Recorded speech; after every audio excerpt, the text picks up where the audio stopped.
What's up guys, welcome to Wasted Space, and we're back in Space Engineers, back with another viewer challenge that was a bit of a nightmare, to be honest. Although nothing to do with the challenge itself, and entirely to do with a few issues with a change on Thursday to do with Space Engineers. But anyway, getting straight to the point, we are dealing with Lord Map 48's challenge today, and that challenge was to create something designed to recover disabled enemy craft. And by recover I mean you've attacked a craft and invariably you've taken out its reactors, you've taken out its gyros, and it's spinning away out of control. So you want to do something to stop it from spinning away out of control so you can get your hands on the juicy loot. So in front of us is what I've eventually come up with, and I will at the end run through a little bit of some of the other projects that I tried today and didn't work out, because some people mentioned they might like to see some of that. But yeah, here we have my modular, and that was part of the challenge, was that it was needed to be designed to be a module that could be just fitted to ships when you needed it. Limpet recovery craft.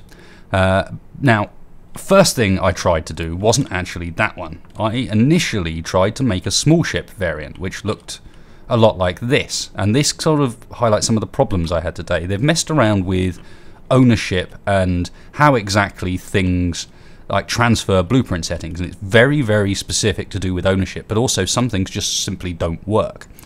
So what we have here in front of me, for example, was my attempt to make something that would limp it on to an enemy craft as a small ship, and then as you can see there's a sensor on it designed to stop the engines that are forcing it forwards when it comes in contact with that ship. The problem is, as you'll probably notice, that sensor is not built. Not only that, but I can't build it. It disappears when I try.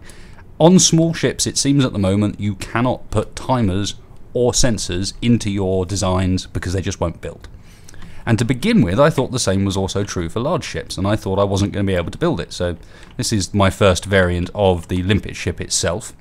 And I started with this so that you can make a better design for the projector, make that nice and sort of compact, because you know exactly what it is that you're going to put in it. And I tried to keep this basically a single block thick, with the exception of the merge block.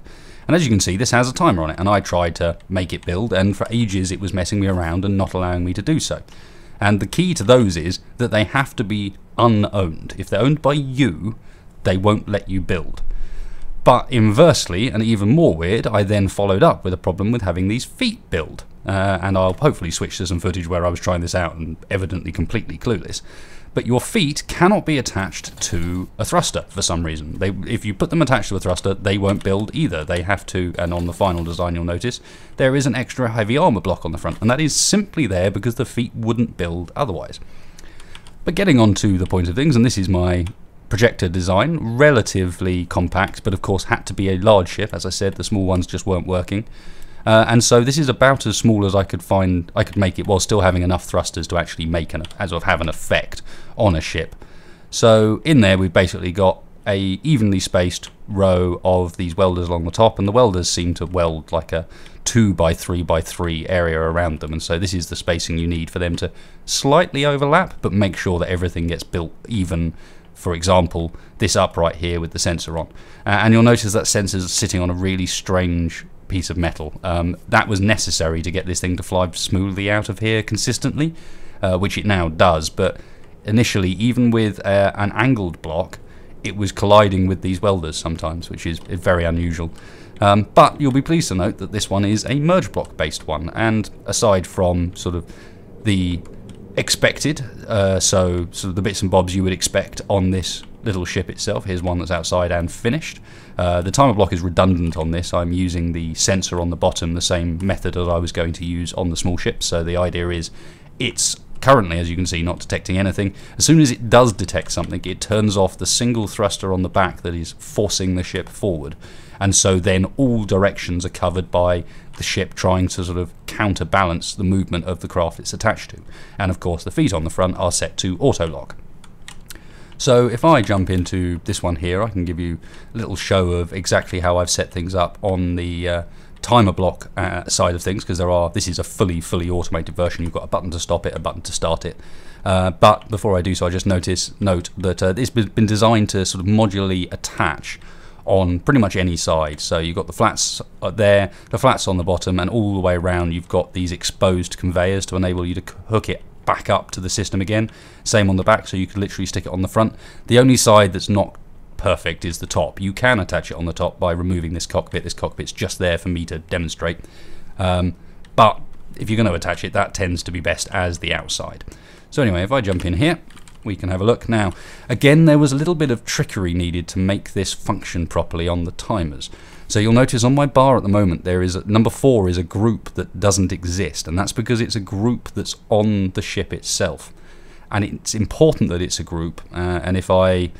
Basically, what you need to do in here is you'll have 2 timers. You'll have the start timer and the end timer. The start timer, you need to set this one up before you've built the ship. So this entire thing has to be set up before you built the ship, otherwise the welders go weird for some reason. They rename themselves, the groups break. However, you then need to run that one in order to do the next bit. So you need, so if I just hold my welders on now, build this thing up, you need that built to then do the next of the 2 timers. And you can see my group 4 is now lit up. It knows its thrusters.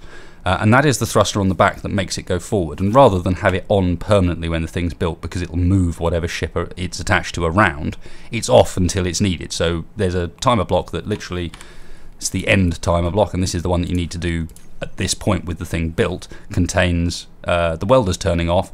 Then this group comes from the ship itself. That's set in the blueprint. And I've dragged that when the ship is alive onto the bar, and what it means is that the thruster number is always the same. You've always got that group available, so as soon as it's built, that will become active, and you'll notice that it turns those on, toggles off the merge block, and then starts the cycle again. And if I just scroll out a little bit, press 3, that's exactly what it's going to do. Obviously it's already built the craft, so we've got a 3-second wait while it does that, and now it's let it go. It's off, it's activated that thruster, and it's going to go forward until it sees something in that sensor to make it stop. And as soon as it's left the area, the next one's off as well. So the rate of fire on this, as you can see, is actually pretty good, and could be even higher if I put more engines on the craft itself to push it faster out of the thing. I worked on the basis that in reality, if you've blown a ship up, you're probably not going to be chasing it that quickly. You just want to stop it from moving. So rather than leave this spewing these things out into space off in that direction, I will press 5, and 5 literally just stops all the timers. So you can see it's stopped everything, and then it's turned the merge block on to make sure that it's ready to continue whatever point in the cycle it is. So you can now just press 3 and it'll eventually get back to the right point and kick out the craft like you'd expect.